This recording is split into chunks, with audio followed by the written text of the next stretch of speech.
मित्रों, हम लोग जीवन के संघर्ष से गुजरते हैं और संघर्ष के अंदर में हर आदमी की इच्छा होती है और नीड होती है कि हम उसको सक्सेस हों। इस सक्सेस होने के लिए जो भी हमारे सामने चैलेंजेस आते हैं, उस विषय पे हमारे साथ जो शर्मा जी हैं, इन्होंने हमें बहुत सारे ऐसे एग्जाम्पल्स दिए हैं जिसके अंदर में श्री रामचरितमानस के अंदर में सुंदरकांड से हनुमान जी के सामने जो चैलेंजेस आए हैं उसको उन्होंने ओवरकम किया है और अपने आप को सक्सेसफुल किया है, नई अपॉर्चुनिटीज क्रिएट की हैं। अब यहां से एक क्वेश्चन आता है कि ये पुरुषार्थ क्या होता है और ये पुरुषार्थ का क्या हमारा उपयोग उसको हम अपने जीवन में कैसे विकसित कर सकते हैं और इसके अंदर में हमको सुंदरकांड से क्या मदद मिल सकती है।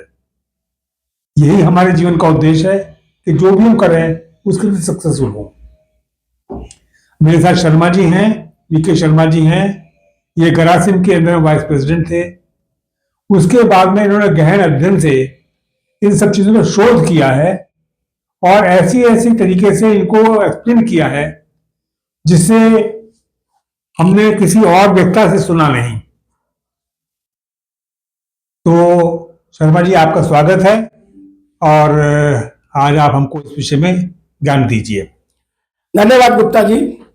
आपने दो प्रश्न मूल रूप से किए और मैं उन प्रश्नों को थोड़ा सा रिफाइंड कर दूं कि मुझे ऐसा लगता है कि आप ये जानने की कोशिश कर रहे हैं कि सुंदरकांड क्या हमारा पुरुषार्थ बढ़ाने में मदद करता है, और यदि मदद करता है तो वो कौन कौन सी चीजें हैं जो सुंदरकांड के माध्यम से हम ले करके अपने पुरुषार्थ को और बड़ा कर सकते हैं। तो आपके प्रश्नों का उत्तर देने के लिए मैं यहां से स्टार्ट करता हूं कि पुरुषार्थ है क्या, पुरुषार्थ कैसे किसे हैं। तो जो मनोवैज्ञानिक परिभाषा है पुरुषार्थ की, वह इस तरह से है कि हम किसी भी इच्छित लक्ष्य को पाने के लिए जो प्रयास करते हैं या जो प्रयत्न करते हैं, वो प्रयत्न एक हो या हजारों में हो, जो भी प्रयत्न करते हैं वो प्रयत्न ही पुरुषार्थ कहलाते हैं।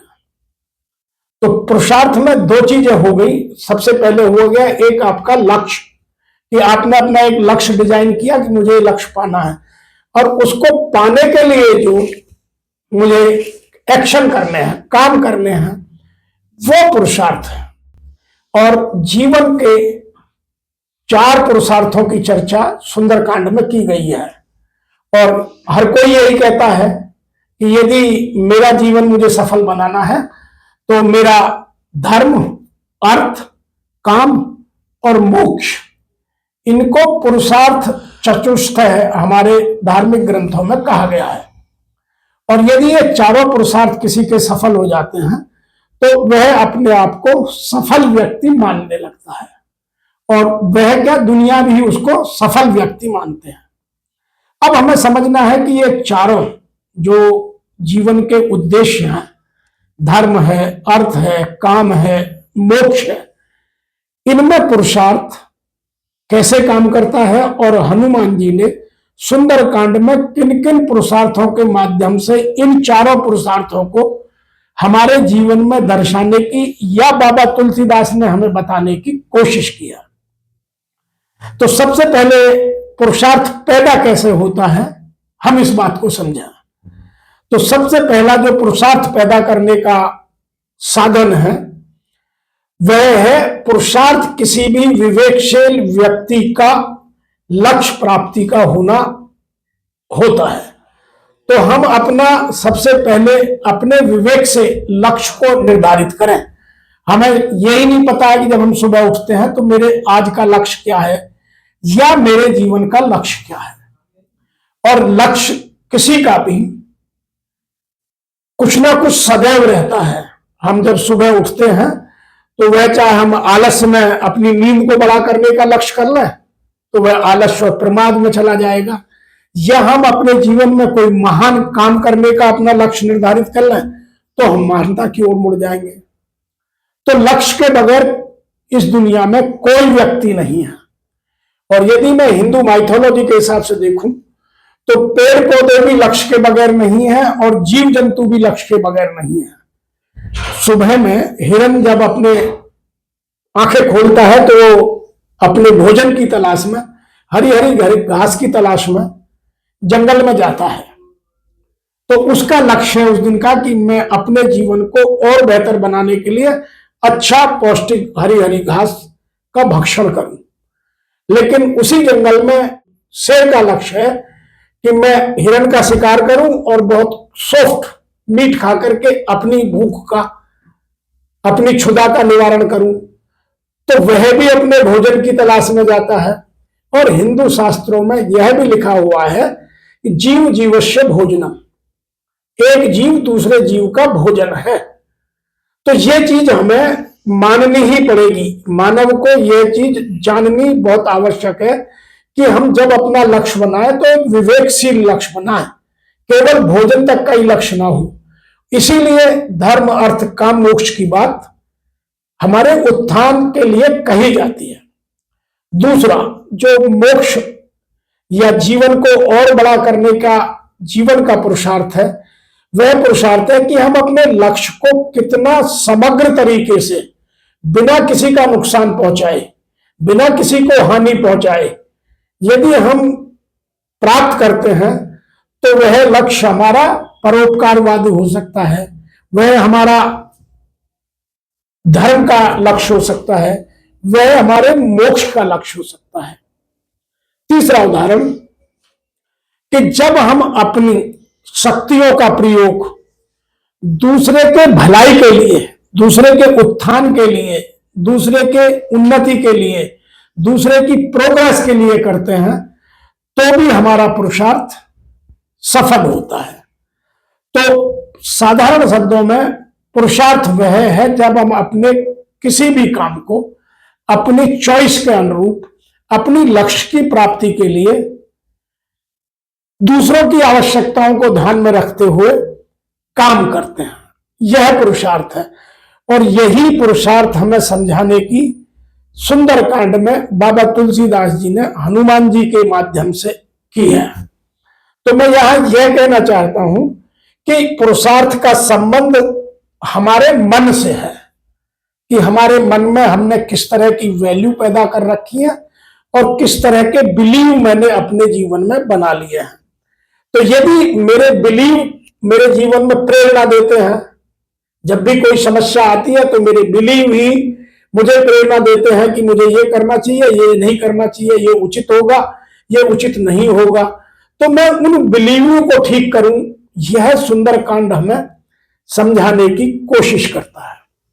दूसरा, जब हम प्रेरणादायक अपने कृत्यों से अपने लक्ष्य की प्राप्ति करते हैं तो हमारे जीवन का जो जीने की संजीवनी है, मतलब जो जीवन का अमृत है, जिसमें हम खुद भी खुश हो और सामने वाले को भी खुश रखें, मेरी भी तरक्की हो, मेरी भी उन्नति हो, मेरी भी लक्ष्य की प्राप्ति हो और दूसरी की भी हो, तो समाज में सौम्यता आएगी, समाज में एक संगठन शक्ति का विकास होगा, सद्भावना आएगी। ये सब चीजें हमारे जीवन के पुरुषार्थ के कारण ही होती हैं। तो सुंदरकांड में इसके लिए भी कुछ उदाहरण दिए गए हैं। अब इसीलिए मैं पुरुषार्थ को 4 भागों में अलग अलग आपके साथ में विवेचना करने की कोशिश करूंगा। सबसे पहला है धार्मिक पुरुषार्थ। धार्मिक पुरुषार्थ में आदमी की धार्मिकता और उसके नैतिक मूल्य कितने अच्छे हैं, इन 2 चीजों पर आदमी के धर्म का निर्धारण किया जा सकता है कि उसके अंदर धार्मिकता का यहां जो मैं कहना चाह रहा हूं या बाबा तुलसीदास सुंदरकांड में कहना चाहते हैं, वो पाखंडों से दूर रहना, गलत भावनाओं से दूर रहना, किसी को गलत रास्ते पर ले जाना, किसी का नुकसान करना, उन चीजों से दूर की बात करता है। दूसरा है हमारा अर्थ का मतलब है कि मैं अपने जीवन में समृद्धि कैसे पैदा करूं, मेरे को धन धान्य हो, मेरा बिजनेस फलता फूलता हो, मैं अच्छी नौकरी करता हूं, मेरे जीवन में आर्थिक तंगी ना हो। ये सब चीजें अर्थ से जुड़ी हुई हैं। और अर्थ के लिए मुझे दो चीजों पर फोकस करना होगा कि मेरे कृत्यों से मेरी समृद्धि और समाज की समृद्धि कैसे हो रही है, और मेरे अपने आर्थिक मूल्य क्या है कि मैं धन अर्जित करना चाहता हूं या धन कमाना चाहता हूं। यहां इन दो शब्दों का भी अंतर मैं आपको बता दूं, जो बाबा तुलसीदास सुंदरकांड के माध्यम से बताएंगे कि धन अर्जित करना है जब हम शुभ लाभ की बात करते हैं।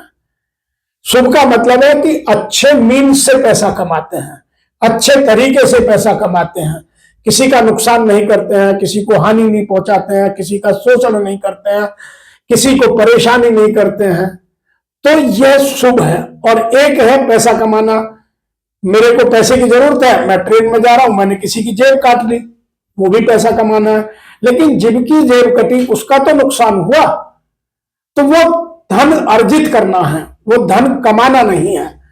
इसीलिए यदि आप धार्मिक मूल्यों को देखेंगे अर्थ कमाने के, तो उसमें यह समझाने की कोशिश की जाती है कि मेरी समृद्धि के साथ साथ समाज में भी समृद्धि आए, किसी को कोई नुकसान नहीं हो। तीसरा है काम। काम हमें बड़े गलत तरीके से शास्त्रों में समझाया गया है। काम का जो अर्थ है सबसे पहले हमें वो समझना जरूरी है। काम का मतलब है कि जिन चीजों से मुझे आनंद मिलता हो, मुझे प्रेम की अनुभूति होती हो, और जिससे मेरा मनोवैज्ञानिक स्तर बढ़ता हो, वह काम है। लेकिन हमें काम शास्त्रों में कुछ और ही बता दिया गया है कि यदि मैं यौन की इच्छा ज्यादा करता हूं तो मेरी काम इच्छा बढ़ जाती है। वह बिल्कुल गलत अवधारणा हमारे अंदर डाल दी गई है, और इसी बिलीव को हमें उखाड़कर बाहर फेंकने की आवश्यकता है। और सुंदरकांड इस काम को बड़ी खूबी से हमें समझाने की कोशिश करता है। तीसरा, जो काम के साथ हमारी मानसिकता जुड़ी हुई है, वो ये है कि काम हम उनको कहते हैं कि जिनसे हम धन अर्जन कर सकें। वो नहीं है। काम वो भी चीज है जिससे मुझे आनंद की प्राप्त हो रही है, जिससे मैं प्रमत्व को, समाज में सद्भावना है, समाज में सदाचार है, समाज में सौम्यता है, समाज में सबके साथ समानता है, ये सब चीजें भी काम के साथ जुड़ी हुई है। चौथा, जो प्रमुख लोग मानते हैं और हिंदू माइथोलॉजी में इस शब्द पर बहुत जोर दिया गया है, वह है मोक्ष। मोक्ष का मतलब है जीवन से मुक्ति। और सुंदरकांड हमें ये बार बार समझाता है कि जीवन से मुक्ति के लिए आपको अपनी आध्यात्मिकता बढ़ानी होगी, और अपने जीवन में ममताएं, कामनाएं, आकांक्षाएं, महत्वाकांक्षाएं, इन सबको या तो सीमित करना होगा या जड़ से उखाड़कर फेंकना होगा। तो ये चार चीजें हमें धर्म, अर्थ, काम, मोक्ष के लिए अपने जीवन में जरूरी है। और ये सब चीजें हमें सुंदरकांड बहुत गहराई से समझाता है। मैं आपको कुछ उदाहरणों के साथ बात करूंगा। सबसे पहले, कर्म में धर्म हम यदि जोड़ दें, धर्म कोई अलग से ना करें। जो भी मैं काम करता हूं, जो आज के समाज में कही जाती है कि वर्क इज वर्शिप, कर्म ही पूजा है, तो सुंदरकांड में बड़े स्पष्ट तरीके से यह बात कही गई है। सिंधु तीर एक भूधर सुंदर, कौतुक कौद चढ़ेता ऊपर, कि हनुमान जी जब लंका के लिए प्रस्थान कर रहे हैं तो वो बड़े आनंद के साथ, बड़े उमंग के साथ, बड़े प्रेम के साथ, बड़े जोश के साथ उस पर्वत पर चढ़ रहे हैं। तो वो हमें समझाता है कि हम अपने जीवन में जो भी काम करें उसमें पूर्ण, एक तो जोश हो, पूर्ण ऊर्जा हो, हमारे मन में डर ना हो, हमारे मन में किसी तरह की शंका ना हो। यह सुंदरकांड हमें बड़े स्पष्ट रूप से समझाता है। दूसरा है हमारा मानसिक स्वास्थ्य और कल्याण करने की बात, जो बार बार तुलसीदास जी ने सुंदरकांड में हनुमान जी के माध्यम से और विभीषण जी के माध्यम से जन कल्याण की बहुत सारी बातों को, बहुत सारे उदाहरणों को समझाने की कोशिश की है। हनुमान जी यहां तक विभीषण जी से कहते हैं कि आप अपने आप को अधम कह रहे हैं, आप अपने आप को नीची जाति का मान रहे हैं, हमसे अधम कौन होगा? यदि कोई वानर के दर्शन कर ले तो उस दिन उसे भोजन नहीं मिलता। तो हनुमान जी उनको नैतिक मूल्यों से उनके मानसिक स्तर को ऊपर उठाने की बात कहते हैं और जिसमें वो सफल होते हैं। तीसरा काम है कि हम अपने जीवन में सभी प्रकार के, चाहे वो नैतिक मूल्य हो, चाहे वो सामाजिक मूल्य हो, चाहे वो आर्थिक मूल्य हो और चाहे वो आध्यात्मिक मूल्य हो, उनको हम सीमितता से असीमितता की ओर ले जाएं। तो जो हमारी नॉलेज, लिमिटेड नॉलेज है, उसको हम अनलिमिटेड करें। अभी हम क्या एक किताब पढ़ करके हम ये मान लेते हैं कि मैं दुनिया का ज्ञानी हो गया, ऐसा नहीं है। दुनिया में हम जब दूसरी किताब पढ़ेंगे तो वही बात दूसरे तरीके से समझाई जाएगी, तो हमारा ज्ञान डबल होगा। और इसके माध्यम में यह बात कही जाती है कि 1 और 1 2 नहीं होते, 1 और 1 11 भी हो सकते हैं। तो हम अपने सीमित ज्ञान को असीमित ज्ञान की ओर ले जाएं, यह भी सुंदरकांड हमें समझाने की कोशिश करता है। और नया उदाहरण एक और सुंदरकांड हमें देता है कि हम अपने अहंकार का त्याग करें।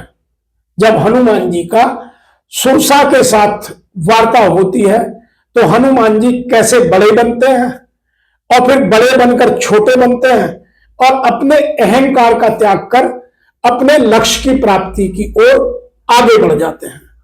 तो ये कुछ चीजें हमें समझाते हैं। जैसे मैं यहां आपको एक और उदाहरण दूं, सत योजन ते आनन कीना, जैसे सुरसा ने अपना मुख 100 योजन का किया तो हनुमान जी ने क्या किया? अतिलघु रूप तरुत कपिलीना, तो हनुमान जी ने अपना छोटा रूप करके उनके मुंह में घुसकर और बाहर निकल के आगे कि माता अब तो मैं तेरे मुंह का भी दर्शन कराया, अब आप मुझे जाने दो। तो ऐसे ही हमें जब हम अपने लक्ष्य की ओर बढ़ते हैं तो बहुत सारे लोग हमें लक्ष्य से भटकाने के लिए तरह तरह के या तो प्रलोभन देते हैं या तरह तरह की बाधाएं उत्पन्न करते हैं या तरह तरह के हमें तर्क देकर हमें हमारे लक्ष्य से पथभ्रष्ट करने की कोशिश करते हैं। तो हनुमान जी ये समझाते हैं कि हम किन्हीं भी परिस्थितियों में, चाहे उनकी मुलाकात सुरसा से हुई, चाहे सिंघका से हुई, चाहे लंकनी से हुई, उन्होंने अपने पथ से कहीं भी पथभ्रष्ट नहीं हुए। और जब हम बात करते हैं मैनाक पर्वत की, मैनाक पर्वत यहां दिखाया गया है समृद्धि का। जहां समृद्धि होती है वहां हर कोई जाकर के आराम करना चाहता है। तो हनुमान जी ने वहां भी यह कहा है कि जब तक राम का काम नहीं हो जाता तब तक मैं विश्राम नहीं करूंगा। तुम सोने के पहाड़ हो सकते हो, तुम्हारे पास सब सुख सुविधाएं हो सकती हैं, लेकिन मुझे कंफर्ट जोन नहीं चाहिए। हनुमान जी की सबसे अच्छी खूबी यह रही है कि हनुमान जी कभी भी कंफर्ट जोन में नहीं रहते। ना तो कभी किसी से आदेश लेते हैं, ना किसी के आदेश का इंतजार करते हैं, ना कभी कंफर्ट जोन में रहते हैं। आपने यदि लंका कांड में भी जाकर के देखेंगे, जब लक्ष्मण जी को शक्ति लग जाती है तो वो स्वयं ही कहते हैं कि मैं जो यहाँ वैद्य उसे उठा के लाता हूं, फिर वो लाते हैं, फिर वो संजीवनी की बात करते हैं, तो रातों रात संजीवनी लाने की बात करते हैं। तो हनुमान जी कभी भी कंफर्ट जोन में नहीं रहते हैं। सुंदरकांड के माध्यम से हमें हनुमान जी यह भी एक शिक्षा देने की कोशिश करते हैं और ये सब चीजें हमारे पुरुषार्थ को बढ़ाती हैं। अब हम और चीजों को समझने की कोशिश करेंगे कि जो सीधे रूप से, प्रत्यक्ष रूप से हमारे जीवन में पुरुषार्थ को बढ़ावा देने में या पुरुषार्थ को समझने में सुंदरकांड के माध्यम से मदद करते हैं।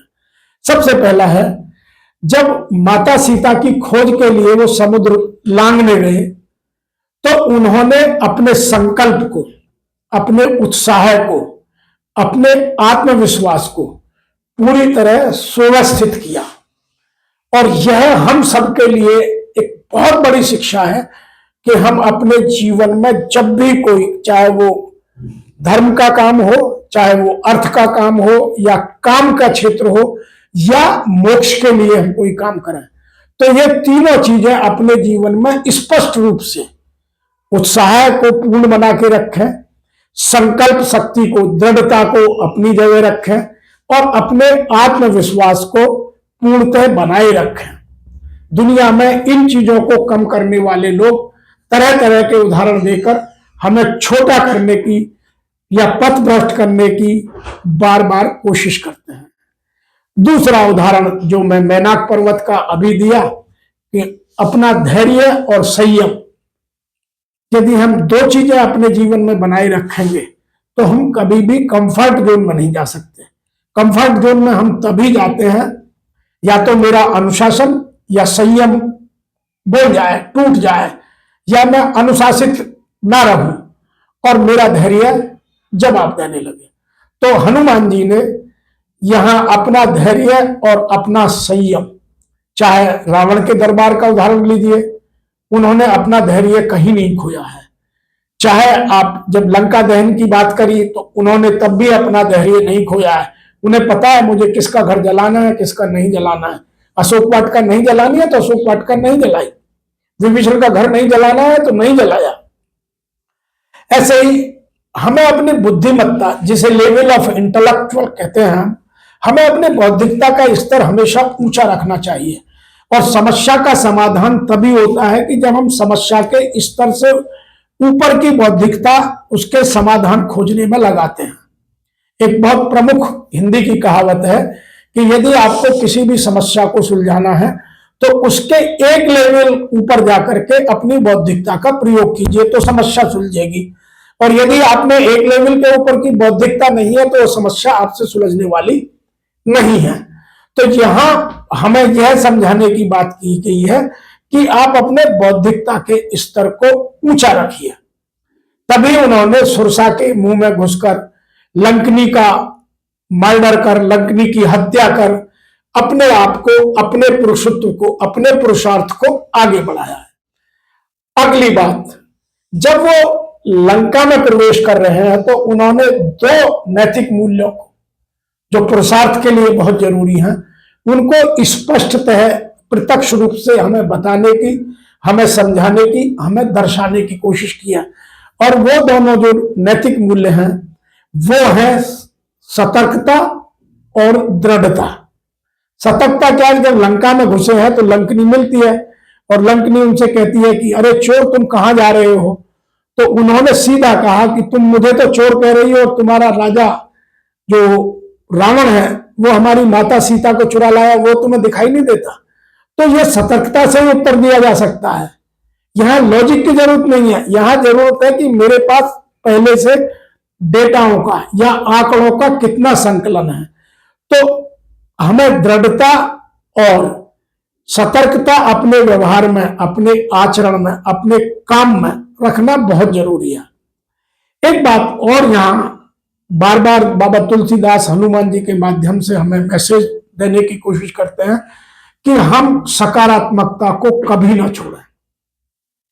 हनुमान जी ने किसी भी विषम से विषम परिस्थिति में भी कहीं कोई नकारात्मकता अपने ऊपर हावी नहीं होने दी।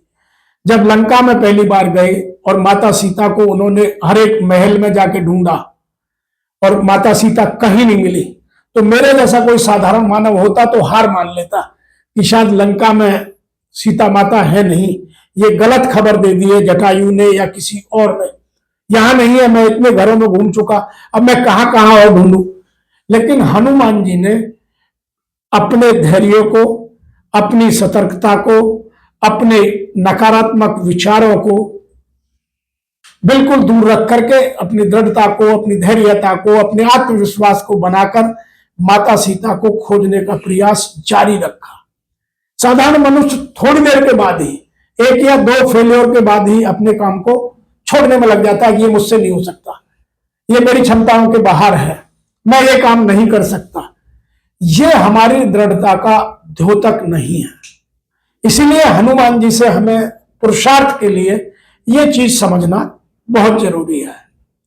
नेक्स्ट बात करते हैं कि हम अपने जीवन में प्रेम और समर्पण को कितनी जगह देते हैं। देखिए, जब तक हमारे जीवन में प्रेम नहीं होगा, समर्पण नहीं होगा, तो हम कोई भी चीज समाज के हित के लिए नहीं कर सकते। और हनुमान जी ने यहां माता सीता के प्रति प्रेम और माता सीता के प्रति समर्पण, जब वो अशोक वाटिका में घुसे तो पहले उन्होंने प्रेम के कारण ही छुप करके देखा, और नहीं तो वो जाकर के सीधे अपना परिचय दे सकते थे।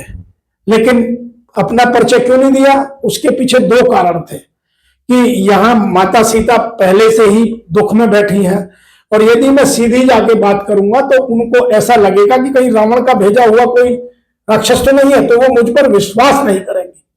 तो पहले उन्होंने उस प्रेम के कारण कि मैं अपने विश्वास को पैदा करूं, इतनी देर इंतजार किया, और जब उन्होंने रामचंद्र जी का गुणगान किया और माता सीता ने उसको सुना तो उन्होंने कहा कि कौन है जो यहाँ राम का गुणगान कर रहा है, तब उन्होंने अपनी मुद्रिका नीचे डाली।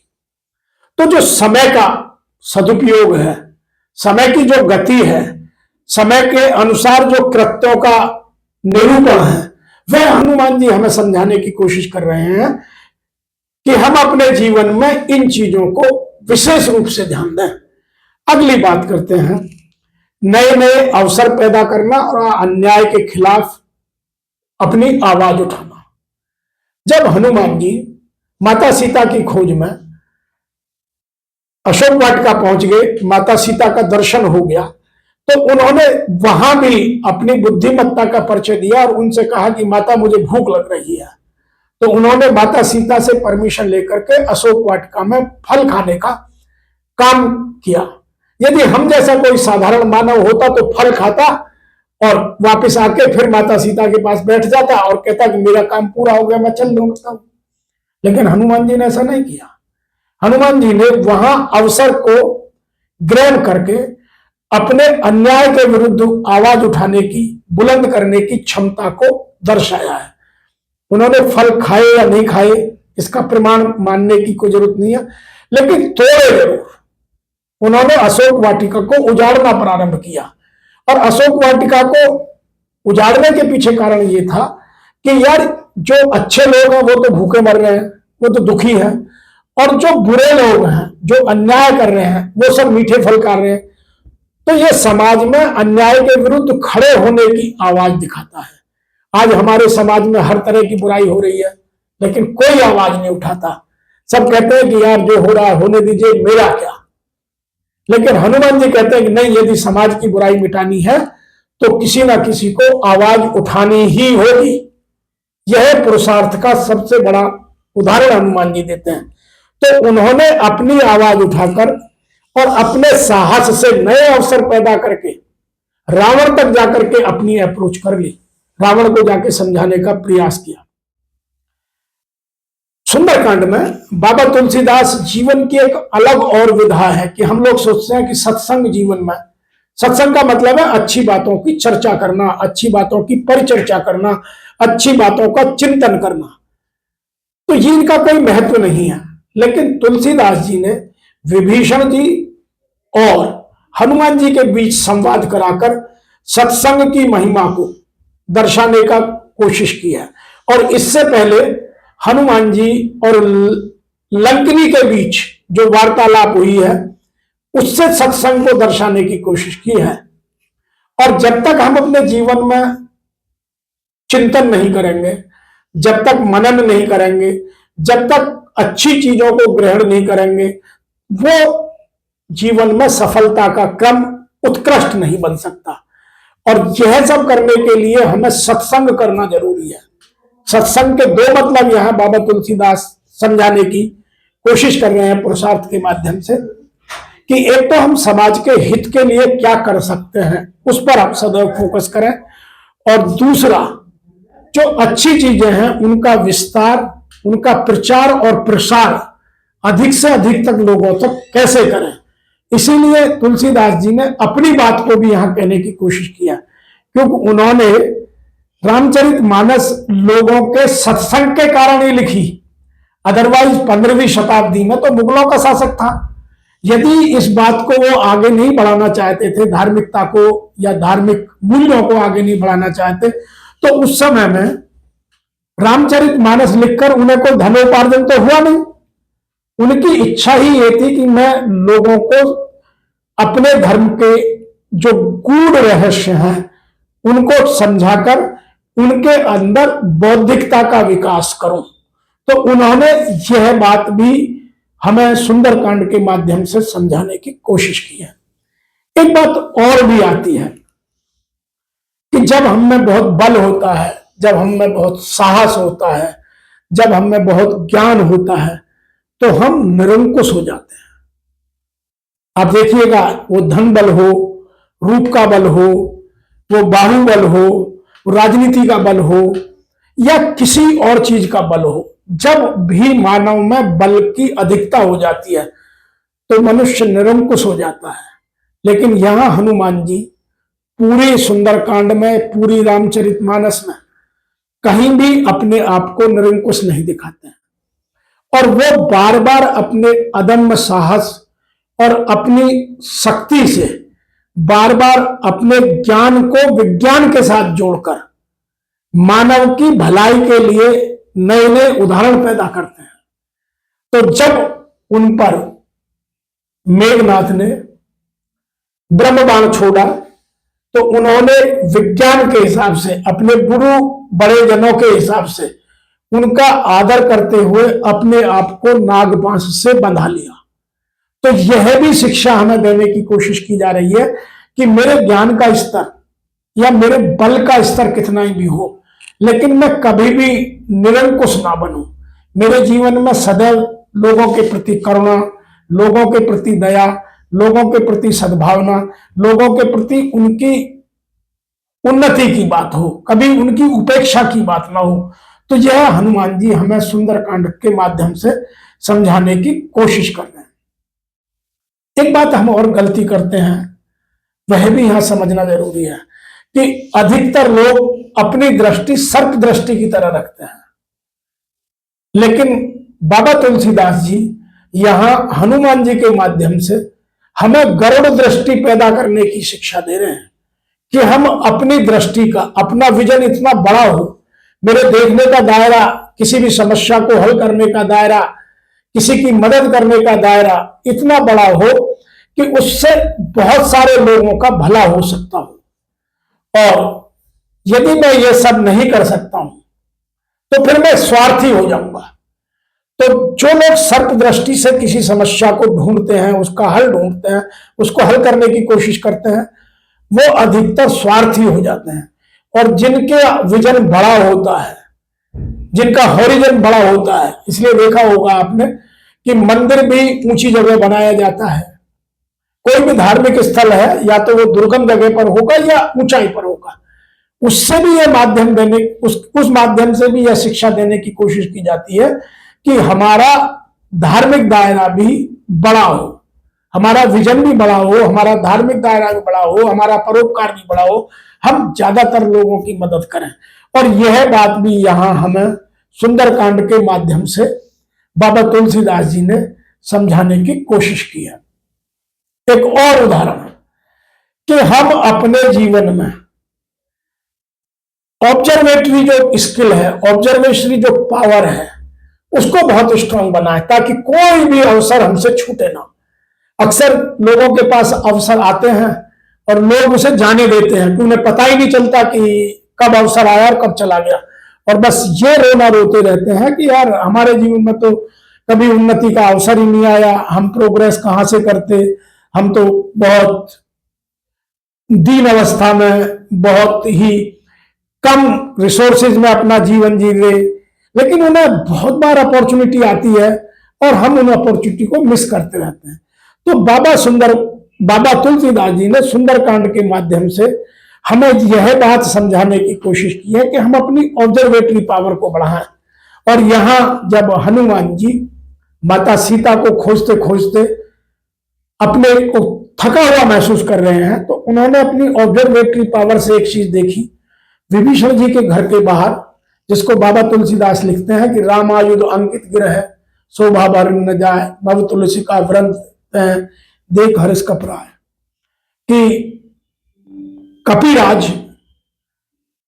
हनुमान जी को विभीषण जी के घर के बाद रामायुध, राम जी के हथियार का चित्र और तुलसी का नया पौधा देखकर मन में बहुत सारे नए विचारों का उनके मन में भाव पैदा हुआ, चिंतन पैदा हुआ, और उन्होंने वहां रुककर ही विभीषण जी से मुलाकात कर माता सीता के पते लगाने की कोशिश की, और जिसमें वो सफल हुए।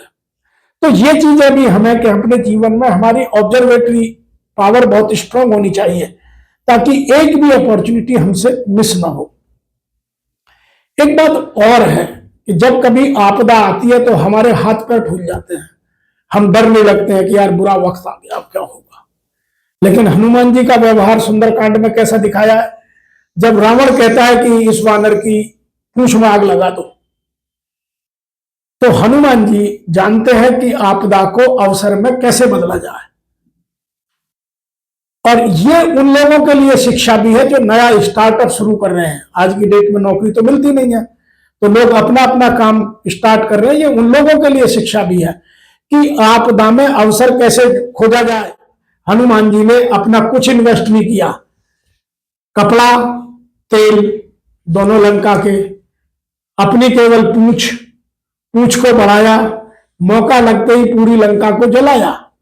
तो ये आपदा में अवसर खोजना नहीं हुआ। तो हम भी अपने विवेक को सदैव जागृत रखें और हर आपदा को अवसर में बदलने की कोशिश करें। लंका दहन का जो सार है, लंका जो दहन का जो महत्व है, वह हमें अपने जीवन में इस तरह से समझने से हमारे जीवन में उत्कृष्टता आएगी। लंका दहन पर ताली बजाकर केवल कि रावण की सोने की लंका जल गई होगी, नहीं। हम लंका दहन का मतलब है कि मैं आपदा में अवसर खोज करके अपने जीवन को कैसे उत्कृष्ट बनाऊं, ये बात समझाने की कोशिश की है।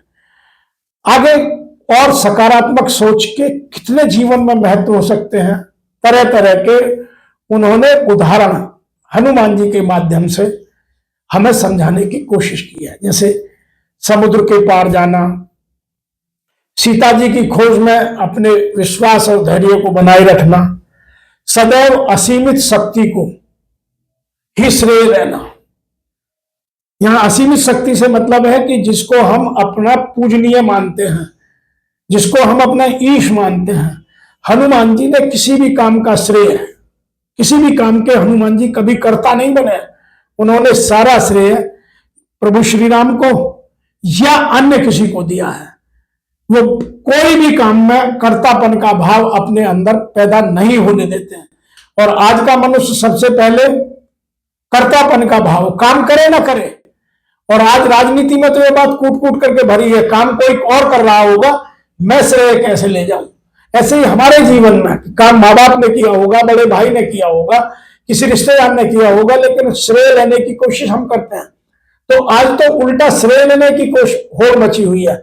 और इसी वजह से समाज में आज यूनिटी नहीं है, समाज में आज एकता नहीं है, समाज में आज सौम्यता नहीं है, समाज में सद्भावना नहीं है, कटुता है, वैमनस्यता है, एक दूसरे के प्रति ईर्ष्या है, प्रतिस्पर्धा है। तो ये सब चीजें खत्म करने के लिए हमें सुंदरकांड के माध्यम से हनुमान जी की एक एक एक्टिविटी से शिक्षा लेने की आवश्यकता है। बाबा तुलसीदास ने एक मानवीय मूल्य को, क्योंकि मैंने आपको धर्म अर्थ काम मोक्ष चारों की बात की है, तो उन्होंने मानवीय मूल्य का चित्रण किया है। और मानवीय मूल्य में आज हम चापलूसों से घिर जाते हैं तो अपनी सारी शक्ति को छीन कर लेते हैं, और हमें चापलूसता या प्रसिद्धि या तारीफ सबको अच्छी लगती है। यह मानव का एक दुर्गुण है, लेकिन इस दुर्गुण को कोई नहीं छोड़ना चाहता। और बाबा तुलसीदास जी ने इस दुर्गुण को छोड़ने की बहुत सी बातें रामचरितमानस में लिखी हैं और सुंदरकांड में भी लिखी हैं। सुंदरकांड का यह दोहा बहुत प्रमुख दोहा है। सचिव वैद्य गुरु तुम जो प्रिय बोलई भय आस, राज धर्म तन तीन कर होई में ही नाश। यदि आपका सेक्रेटरी, और यदि आपका डॉक्टर, और यदि आपका गुरु, ये तीनों या तो लालच के कारण या भय के कारण ये मीठा बोलते हैं या आपकी तारीफ करते हैं, तो आपका राज्य का, धर्म का और स्वास्थ्य का, तीनों का नाश सेकंडों में हो जाएगा। और हम चापलूसी को छोड़ नहीं रहे हैं, तो फिर सुंदरकांड पढ़ने का या सुंदरकांड से अपने पुरुषार्थ को जगाने की बात हम कहां कर रहे हैं। हम तो सुंदरकांड को किसी और के लिए पढ़ रहे हैं कि हनुमान जी आए होंगे, माता सीता की खोज करी होगी, रावण की लंका जलाई होगी, मेरा क्या है। जबकि हमें खुद क्या शिक्षा मिलती है, इस बात को हम नहीं समझ रहे हैं कि हमें चापलूसों से सावधान रहने की एक बहुत महत्वपूर्ण शिक्षा सुंदरकांड देता है।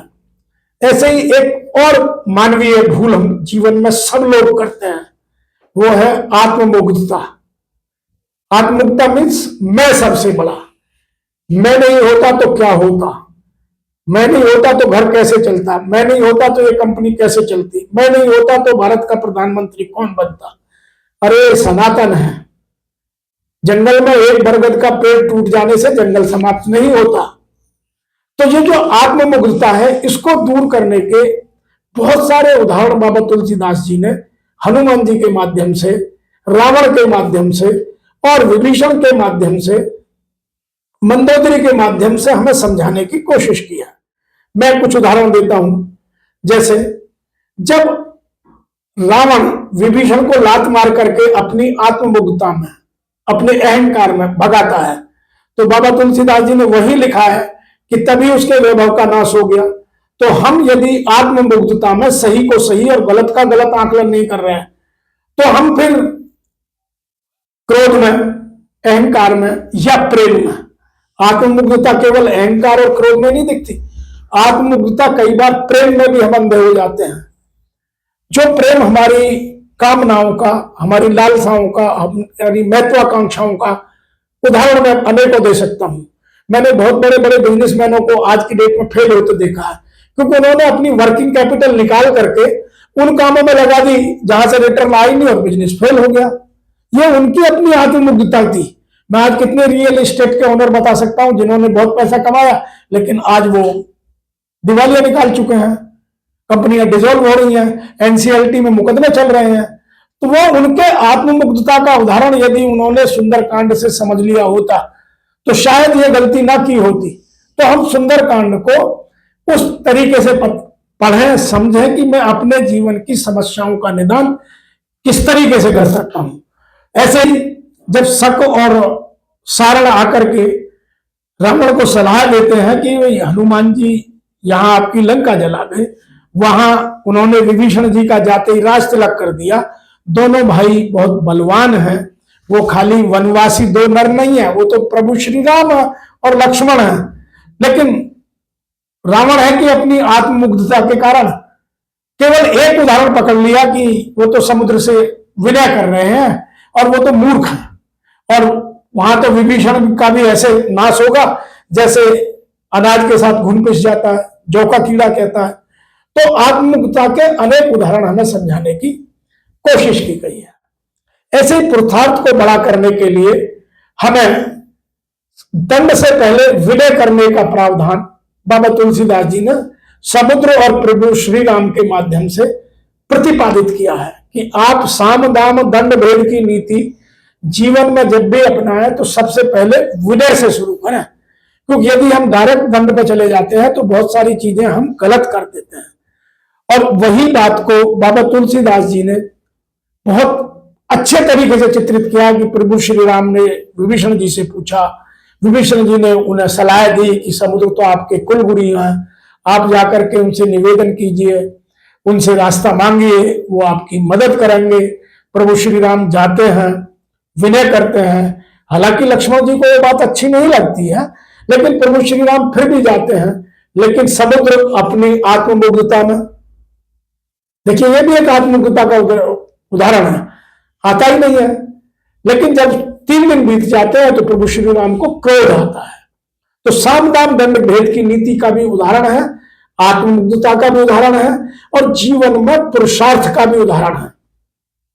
और वहां बाबा तुलसीदास जी ने स्पष्ट रूप से लिखा है कि विनय न मानत 3 दिन, विनय न मानत जड़ध जल गए 3 दिन बीत, और बोले राम सकोट तब भय बिन होए न प्रीत।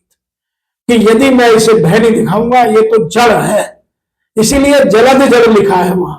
ये तो जड़ व्यक्ति है, इस जड़ तत्व है, इसको प्यार की भाषा समझ में नहीं आती, इसको समझ में आती है केवल दंड की भाषा। तो उन्होंने यहां यह भी समझाने की कोशिश की है। एक और उदाहरण देते हैं जो हमारे जीवन में बहुत काम का है और हम उसको कभी समझना ही नहीं चाहते, हमेशा हम उसका गलत मतलब निकालते हैं। और वह उदाहरण है कि जब विभीषण जी कहते हैं कि आप जाकर के समुद्र से विनय कर लो, रास्ता मांग लो, वो दे देंगे। तो लक्ष्मण जी वहां सीधे पुरुषार्थ की बात करते हैं कि हम तो कर्म योगी हैं, हम भक्ति की बात या हम समाज के उत्थान की बात बाद में करेंगे, पहले अपना पौरुष दिखाएं, पहले अपना काम करें। और वहां वो सीधा कहते हैं कि कादर मन कहूं एक अदारा, देव देव आलसी पुकारा। ये सब उन आलसियों के लिए उदाहरण है जो भगवान के नाम पर रजाई तान कर सो जाते हैं, या फेलियर होने पर कहते हैं कि मेरा तो भाग्य खराब है, या कहते हैं कि भगवान मेरे से नाराज है। ये सब उन मूर्खों के लिए उदाहरण दिया है कि कोई देव पर भरोसा मत कीजिए, अपने कर्म पर, अपने पुरुषार्थ पर काम कीजिए और सही चीज का चयन कीजिए और उस रास्ते पर अपना उचित पुरुषार्थ कीजिए। और तभी वो कहते हैं कि मैं ऐसे नहीं कह रहा हूं, लक्ष्मण जी के भी दो अपने अनुभव रहे हैं। तो लक्ष्मण जी ने 2 बार भगवान को टेस्ट किया है।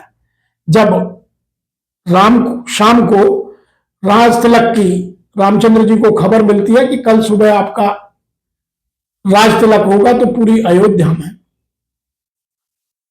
आनंद की, उमंग की, सौहार्द की, उल्लास की लहर फैल जाती है, चारों तरफ तैयारियां शुरू हो जाती हैं। लेकिन सुबह होते होते खबर क्या मिलती है कि राज तिलक नहीं, राम को 14 वर्ष का वनवास और राज तिलक होगा भरत जी का। तो लक्ष्मण जी को बहुत अटपटा लगता है। पहला उदाहरण उन्होंने वहां से लिया। तो जो हमारे जीवन में बिलीव का महत्व है, बिलीव करने के पीछे का एक उदाहरण दिया है। देखिए, बाबा तुलसीदास आज के मनोवैज्ञानिकों से ज्यादा मनोविज्ञान समझते थे, तो उन्होंने हमारे बिलीव कैसे बनते हैं उसको उदाहरण लक्ष्मण जी के माध्यम से देकर हमें हमारे बिलीव को तोड़ने की कोशिश किया। दूसरा, लक्ष्मण जी का बिलीव कैसे बना कि जब रामचंद्र जी मारीच को मारने के लिए गए और मारीच ने रामचंद्र जी की आवाज निकालकर लक्ष्मण लक्ष्मण पुकारा और माता सीता ने रामचंद्र जी की मदद के लिए लक्ष्मण जी को जंगल में भेजा, तो उन्हें पहले से पता था कि जंगल में कुछ अनहोनी हो सकती है। इसीलिए उन्होंने अपनी पूरी जितनी भी उनकी दैवीय शक्ति थी उन सबसे एक लक्ष्मण रेखा खींचने की कोशिश की कि आप इस रेखा के बाहर मत जाइएगा। माता सीता ने, वो उदाहरण ये भी हो सकता है कि वो भी हमारे लाइफ में हमारे बिलीव कैसे हैं। वो भी एक बिलीव ये है कि माता सीता तो जनकपुर में बड़ी हुई थी और जनकपुर में द्वार पर आए हुए भिक्षु को भिक्षा देना जरूरी है, चाहे कितनी ही विषम परिस्थिति हो। तो उन्होंने उस अपने बिलीव से ही लक्ष्मण रेखा को पार करके और रावण को जैसे ही भिक्षा दी, रावण ने उनका हरण कर लिया। लेकिन जब हम बात कर रहे थे हनुमान जी के चरित्र से और लक्ष्मण जी का ये उदाहरण चर्चा में कर रहे थे, तो लक्ष्मण जी जब लौट कर आए तो उन्हें वह माता सीता कुटिया में नहीं मिली। तो उनके 2 उदाहरण उनका इतना स्ट्रॉन्ग बिलीव बना देते हैं कि देव किसी की मदद नहीं करते, आदमी अपनी मदद स्वयं करता है। इसीलिए हमें अपने कर्म पर और अपने निर्णय पर चयन करते वक्त अपनी कर्मठता का, अपनी सार्थकता का, अपनी सकारात्मकता का, अपने बौद्धिकता का स्तर सदैव उत्कृष्ट रखना चाहिए, तब जीवन में तरक्की आ सकती है। तो ये लक्ष्मण जी द्वारा कर्म की प्रधानता को समझाने की कोशिश की। एक जीवन का और महत्व बाबा तुलसीदास जी ने समझाया है कि जो सठ होते हैं, जो मूर्ख व्यक्ति होते हैं, उन्हें कोई चीज समझ में नहीं आती। मूर्ख को केवल मूर्खता से ही समझाया जा सकता है। इसीलिए हमारे नीति उपदेशों में लिखा है सठे साठ्यम समाचरित। और बाबा तुलसीदास जी ने सुंदरकांड में क्या लिखा है? काटई भई कदरी भरई, कोट जतन कर सींच, विनय न मान खगेश सुन, डांट पए नवनीच। तो यहां काकभूषण जी के द्वारा गरुड़ जी को ये बात समझाने की कोशिश की है कि आप केले को कितना ही पानी लगा लीजिए, जब तक आप काटोगे नहीं उस पर दोबारा फल नहीं आएगा। इसी तरह से नीच व्यक्ति को आप कितनी सहानुभूति दिखा लीजिए, कितना ही विनय कर लीजिए, जब तक आप डांटोगे नहीं तो वो कोई आपका काम नहीं करेगा।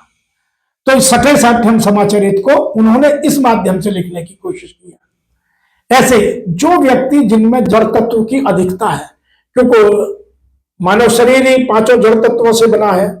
जड़ तत्व कौन कौन से हैं? जल, अग्नि, पृथ्वी, आकाश, वायु, ये जड़ तत्व हैं। और समुद्र को यहां जड़ तत्व से दर्शाकर ही बाबा तुलसीदास जी ने, समुद्र और श्री राम के संवाद में उनका उद्देश्य नहीं था। उनका उद्देश्य यह लगता है कि मैं मानव उत्थान के लिए इस बात को कैसे समझाऊं कि जड़ व्यक्ति को बार बार शिक्षा देनी पड़ती है। तो जो व्यवहार से जड़ व्यक्ति है उसको आपको बार बार समझाना पड़ेगा, एक बार समझने से वह नहीं समझ सकता। इसीलिए यहां यह जड़ तत्व की प्रधानता को दिखाकर उन्होंने अपने ज्ञान से इस बात को लिखा है। और यहां समुद्र से बाद में यह कहलवा दिया गया है कि प्रभु बल कीन मोहि सिख दीनी, कि आपने भगवान बहुत अच्छा किया कि आपने मुझसे शिक्षा दीनी। मैं तो अनर्थ करने जा रहा था, आपको रास्ता नहीं दे रहा था। मरे जा फिर तुमरी कीनी, मैंने मूर्खता करी, लेकिन आपकी मर्यादा क्या है यदि आप मुझे सुखा दोगे।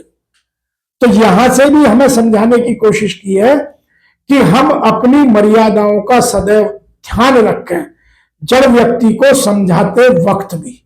जड़ व्यक्ति एक बार में नहीं समझता। हम कई बार कहते हैं तुम्हें 25 बार समझा लिया, तुम्हारी बात समझ में नहीं आती। अरे यदि समझ में आती तो ऐसा व्यवहार क्यों करता? तो जड़ व्यक्ति को बार बार समझाना और अपनी मर्यादा का पालन करना। हम हैं, वो है।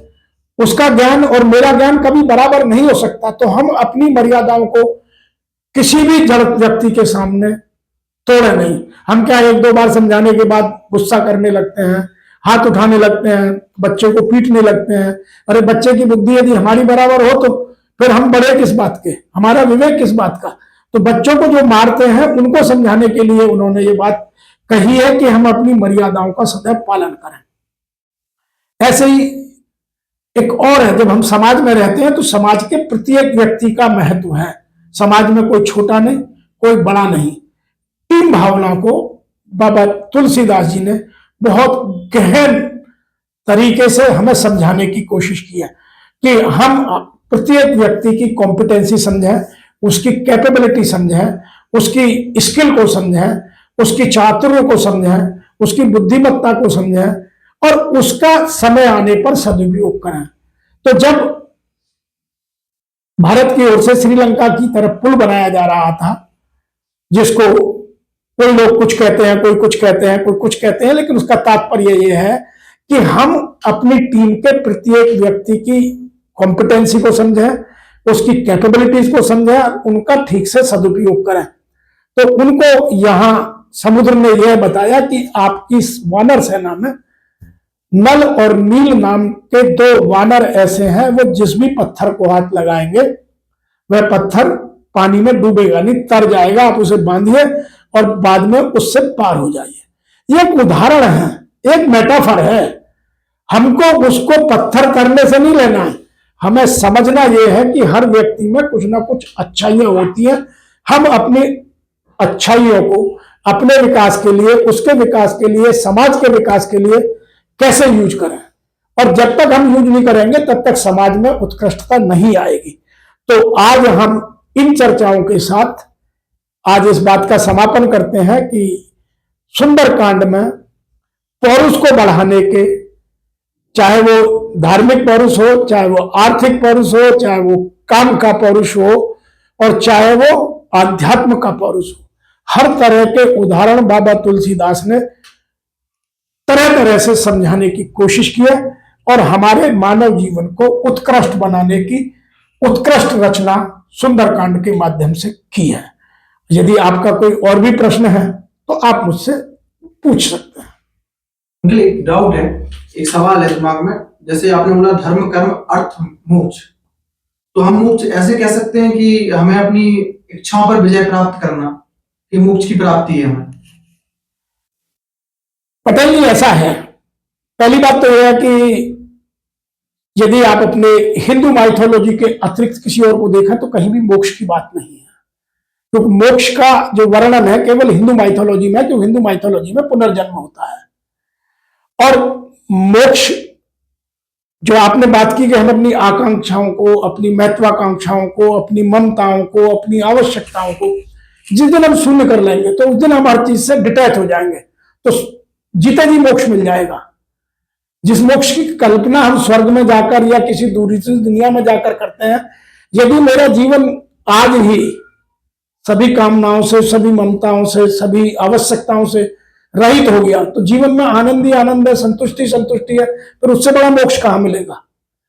तो यह तो मोक्ष प्राप्ति का सबसे पहला साधन है कि यदि हमें अपने जीवन को उत्कृष्ट बनाना है तो हम अपनी आवश्यकताओं को जितनी जल्दी हो सके मिनिमाइज करना है। तो बिल्कुल आपका सही प्रश्न है कि यदि मैं अपनी महत्वाकांक्षाओं को, अपनी आकांक्षाओं को, अपनी आवश्यकताओं को, अपनी भूख को, देखिए वहां सब चीजें लिखी गई हैं ह्यूमन साइकोलॉजी में अलग तरीके से, वास्तविकता है भूख है। आज बिजनेसमैन की क्या भूख है कि मैं खूब पैसा कमाऊं, आज एम्प्लॉय की क्या भूख है कि मैं इस एम्प्लॉयर को छोड़ू दूसरी जगह जाऊं ज्यादा पैसा कमाऊं। ये सब भूख के साधन है। हमारी भूख को तरह तरीके से हमारे शास्त्रों में दर्शाया गया है। वास्तव में अपनी आप भूख खत्म कर दीजिए, सब कुछ खत्म हो जाएगा। ये आवश्यकता, महत्वाकांक्षा, आकांक्षा, जीवन की लालसाएं, ये सब हमारी एक तरह की भूख है। ठीक है, बिल्कुल ठीक बात है शिवराज जी। ये जो पुरुषार्थ है ये तभी होगा जब हम अपने आप को डिटैच करके और अपने ऑब्जेक्टिव के ऊपर में फोकस करके उस पर काम करेंगे। और इसके बहुत सारे उदाहरण आपने दिए आज, जिसके अंदर में हनुमान जी ने सारे चैलेंजेस को एक के बाद एक पूरा किया है और हर टाइम उन्होंने with in his right perspective उन्होंने उसको ऑपरेट किया है। बिल्कुल आपका बहुत बहुत इसके अंदर में सहयोग रहा।